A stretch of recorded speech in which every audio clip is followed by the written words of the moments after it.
Now let's look at, oh, I didn't put a title for this section, did I, on here? Well, this is mainly looking at inverses of systems of a matrix, the inverse of a matrix, and solving a linear system of equations using that. No way, the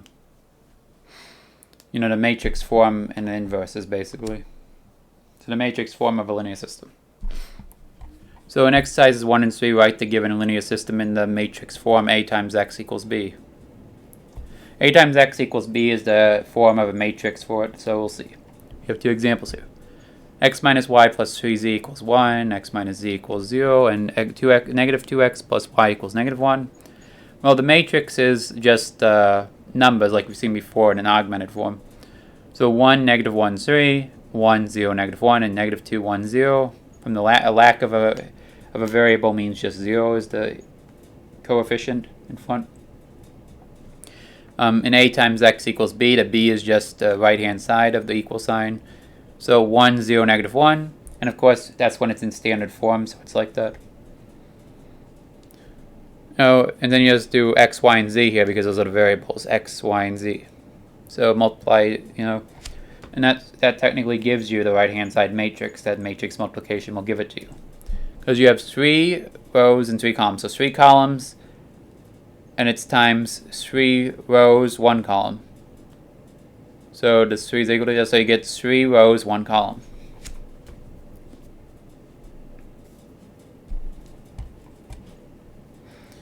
X equals y minus z is given, and y equals x minus z. So you put them all on the left-hand side and just get 0 on the right-hand side. You get standard form here, where there's no other coefficients. So it's 1, negative 1, 1, negative 1, 1, 1 for your matrix A. B is equal to just the matrix 0, 0. So it's a 0 matrix, technically. A 2-row, 1-column 0 matrix, but still a 0 matrix. With that being in mind, matrix A times xyz equals 0, 0. So that's a 2-row, 3-column times a 3-row, 1-column. So you get 2 rows, 1 column. Yeah, that's how it works. You're going to always have just 1 column when you put a linear system into matrix form. You're going to just have on your B will always be just 1 column. And it'll make sense how the multiplication works like that.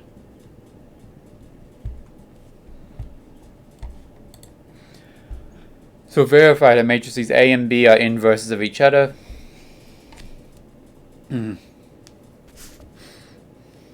So this is just a quick example of verifying it. So the rule is if two matrices, if one's the inverse of the other, like if A times B, B is the inverse, then multiplying it will give you the identity. Same thing the other way around will give you the identity if like the other one's the inverse. So basically they're inverses of each other. So A times B equals this thing, the dot products again, and you can read it, but it's 1, 0, or 0. So you get the identity, and that means it is that's an inverse. BA same way, you get identity, so it's an inverse.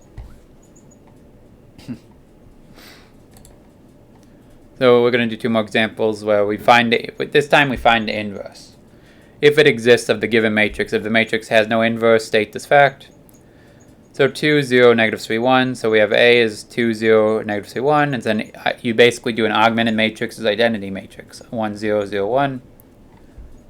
1 half times row 1. So we get 1, 0, 1 half 0 for row 1. Row 2 stays the same. Row 2 plus 3 times row 1. So we eliminate, so we basically get 1, 0, 1 half 0 for row 1. 0, 1, 3 halves. 1 for our row 2. That's identity. So we have the identity matrix on the left-hand side of the line, the augmented matrix, and then the inverse. So this is I, that means this is the inverse, how it's segmented. So we have an inverse, and it's 1 half, 0, 3 halves, 1. And you can test to yourself that this multiplied by that will give you identity.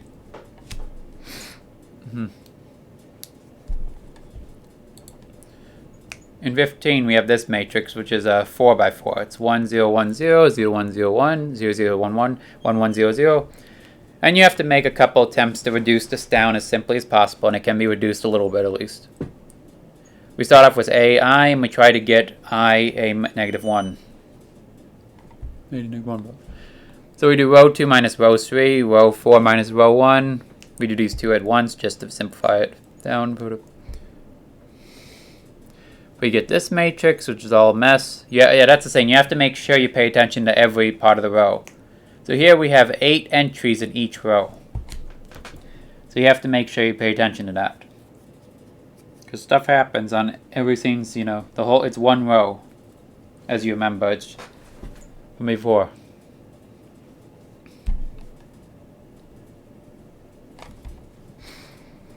Then you do row 1 minus row 3, row 4 plus row 2. Basically, we tried. We got it simplified a little bit. And I tried, I got, we ended up with 1, 0, 0, negative 1. And this thing matters because this has beta identity. 0, 1, negative 1, 0, 0, 0, 1, 1, and 0, 0, 0, 0. We tried. But basically, I think when you have the bottom row, you have a row just equal to all zeros, you kind of aren't going to get the identity matrix out of it. I don't know, but that's like a point. Like here, there's not, and we can't really simplify it any further. We have 6 non-zeros. Everything else 0. There's nothing else we can really do too much here. It's as simple as you can get. So this is not equal to the identity, so matrix is not invertible. In 17, we find the value of C for which A has no inverse.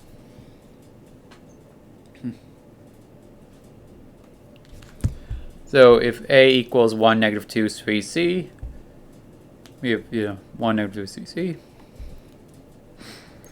I is 0, 1. We do row 2 minus 3, row 1, because we're trying to get this in as close. We try to get this in the form of identity matrix as close as possible, so that we figure out what C equals to not have it. So that gives us C. We get row 1's the same. Row 2 becomes 0. C plus 6, negative 3, and 1. We can do row 1 plus 1/3, row 2.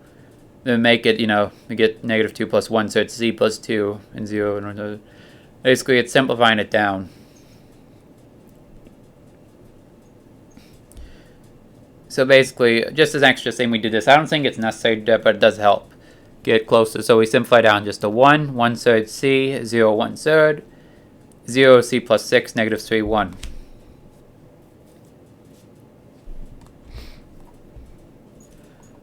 So if C plus 6 equals 0, then this cannot equal I. There's nothing we can do. There's nothing you can do. If this is 0, 0, there's nothing you can do. You're not going to be able to get it into identity form, and therefore there'll be no inverse, because you can't get identity on the left-hand side. So this just implies that C equals negative 6, because negative 6 plus 6 equals 0, so that's what C must equal. So C equals negative 6. C equals negative 6 gives no inverse for A. And that's the general thing. You just try to get it so that you have a 0 row, a row of zeros. I'd say on the bottom, like have one row of zeros with C in it, and the last entry just be C something, and you basically make that equal to 0. That'd be the number 1 rule for this. And also reduce the rows a little bit as well. Make sure everything's reduced pretty well, so there's no excuses, so you don't lose some points for that. So in 21, solve the linear system A times X equals B when the inverse and B are given. So inverse A to negative 1 power and B are given. So the inverse is here, B equals negative 3, 1, 2. So the quick thing, the inverse of A times X equals B gives you inverse A times X equals inverse A times B. So inverse A times A gives you I, which times X will just equal 1. It will equal X, I mean. So you get X equals the A raised to the negative 1 power, so the inverse of A times B. So that's all it is. The inverse of A times B will give you X.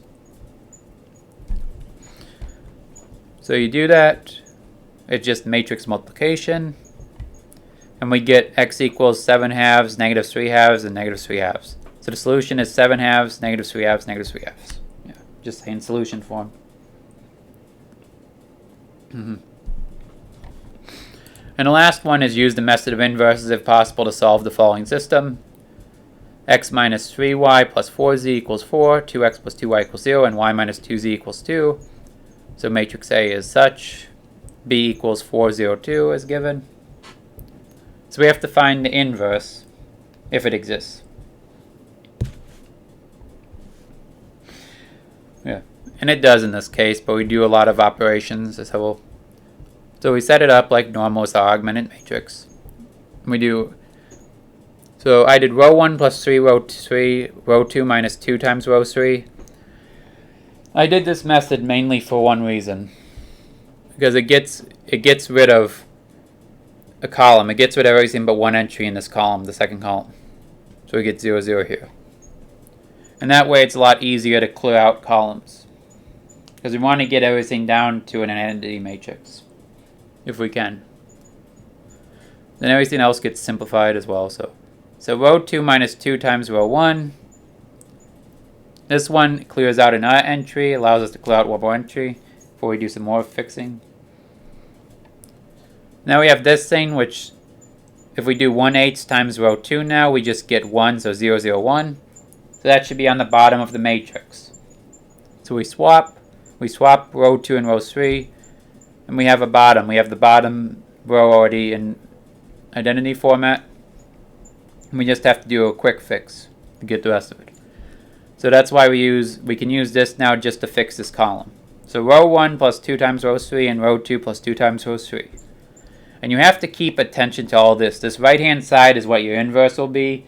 You mess up an entry or so, you won't get the right inverse. So it's very important.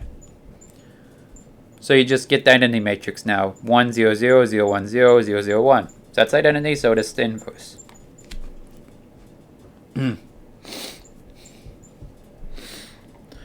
Yep, I and then a negative 1 power. So inverse is here.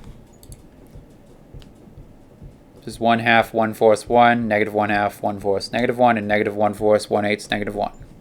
We multiplied this matrix by just 4, 0, 2.